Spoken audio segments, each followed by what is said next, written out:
You ask Tiger to solve. This deals with linear equations with one unknown. The final result is x equals 4. Let's solve it step by step.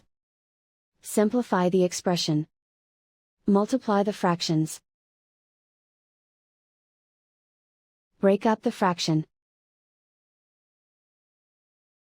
Simplify the fraction. Find the greatest common factor of the numerator and denominator. Factor out and cancel the greatest common factor. Group all constants on the right side of the equation. Add 4 to both sides.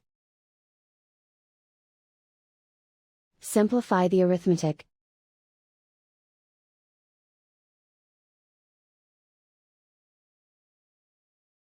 Isolate the x. Divide both sides by 10. Simplify the fraction. Find the greatest common factor of the numerator and denominator.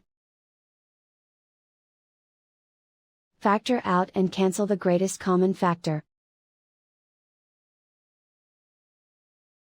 And so the final result is x equals 4.